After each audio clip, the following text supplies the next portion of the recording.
The night was darker than usual. The moon hid behind thick clouds, and the wind whispered warnings through the haunted halls of the kingdom. The bald king stood at the broken gates, his armor cracked, his crown dimmed, but his eyes burned with a fire that could challenge death itself. The queen's soul, trapped within the magician's cursed mirror, called to him from beyond. He entered the ruined castle, where once laughter echoed but now only the moans of the lost filled the air. Each step he took awakened shadows that remembered his sins, soldiers he had once betrayed for his throne.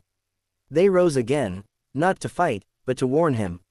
"Turn back, my king, the magician awaits, stronger than before," they groaned. But he did not turn back. Deep in the hall, the magician stood, holding the mirror that glowed like a living wound. "Your love for the queen destroyed you once," he hissed. "Will you lose again?" The bald king drew his sword, forged from his own curse, and the walls trembled. Lightning flashed. The queen's face appeared in the mirror, eyes full of sorrow. "Free me, or forget me," she whispered. The king swung his blade. The mirror shattered into 1,000 screams, and the magician laughed as darkness poured out like smoke. The castle collapsed, and the bald king vanished into the shadow. When the dust settled, only his crown remained, glowing faintly under the blood-red moon. Silence ruled the ruined kingdom. The once proud castle lay in ashes, its stones blackened by forgotten fire. But beneath the wreckage, in a chamber untouched by time, the crown still glowed faintly, waiting. Then, from the darkness, a hand rose. Cold, scarred, alive, the bald king had returned. But he was no longer the man he once was. His skin carried the marks of the curse, and his eyes burned with ghostly light. He could hear the queen's voice echoing in his mind, trapped between worlds. "You freed me, but not yourself." Every step he took left a shadow that moved on its own, whispering secrets from the void.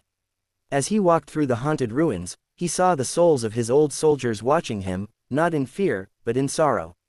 They knew what he had become, a king bound not by crown or kingdom, but by the darkness he tried to destroy.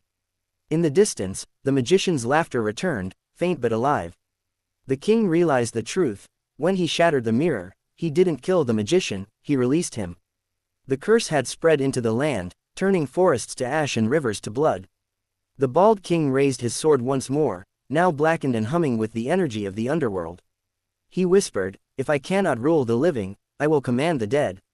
The ground shook, and ghostly soldiers rose from beneath, answering their king's call. As thunder roared above, the bald king led his undead army into the cursed night, not to seek redemption, but revenge. And in the wind, one could still hear the queen's voice. "Beware the bald king, for his crown now belongs to the shadows." The earth trembled beneath the weight of forgotten bones. From graves and battlefields, the dead obeyed their master's call. The bald king stood upon a hill of skulls, his crown now fused with shadow, his armor pulsing with the power of death itself. The night sky cracked with thunder, and lightning revealed his army, countless spirits bound in silence, ready to serve. Far away, the magician watched from a burning tower, his laughter echoing through the storm. "You cannot win, old king," he whispered. "You fight with death, but I command eternity." He opened his palms, summoning the mirror shards that once imprisoned the queen's soul.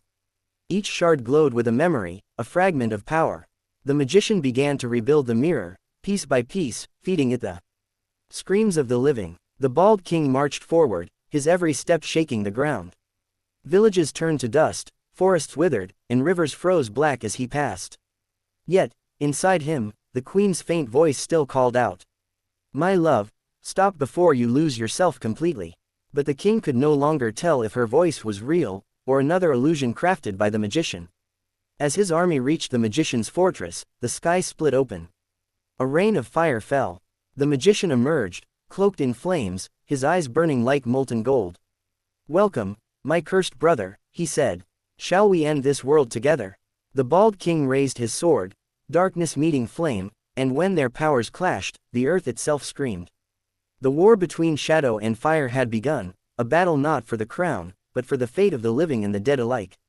And in the chaos, deep within the shadows, the queen's spirit began to awaken, neither alive nor dead, but something far more powerful.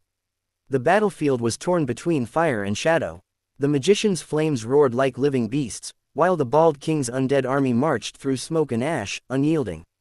The sky was no longer sky, it was red, cracked, bleeding light. Time itself seemed to bend around the chaos. But amid the ruin, something stirred. A soft glow rose from the heart of the destruction, gentle, pure, defying the darkness. It was her, the queen. Her spirit, once trapped in the mirror, was now forming flesh and light, reborn from the fragments of her own sorrow. Her eyes opened, golden and tearful, as she whispered, "Enough." Both the bald king and the magician turned. For the first time, silence fell. The air grew heavy, the flames froze, and the shadows bowed. The queen stepped forward, untouched by death or curse. "You both destroyed the world in my name," she said, her voice echoing like 1,000 bells. "But I no longer belong to either of you." The bald king fell to his knees. His face, pale and broken, softened with guilt. "I fought to bring you back," he said. "I gave everything, and in doing so," she replied, "you became what you feared most, a monster chained to pain." The magician raised his hand, trying to command the shards of the mirror, but they turned against him, swirling toward the queen. The light wrapped around her, and suddenly, every soul the king had bound began to rise free. His undead army vanished into peace, their cries fading into the wind. The bald king reached out to her, "My love," but when his fingers touched her light, his form began to fade. The curse was breaking. His crown cracked, his armor turned to dust. The queen looked at him one last time. "Be free," she whispered, "and let the world heal." As dawn broke for the first time in centuries, the magician screamed and vanished into fire, and the bald king's spirit drifted into the light beside his queen. The castle, the curse, the kingdom, all faded into legend. And so ended the reign of the bald king. But in the quiet corners of the world, when the wind carries whispers of sorrow and love, his story still lives, a tale of a king who defied death for love, and found peace only when he let it go.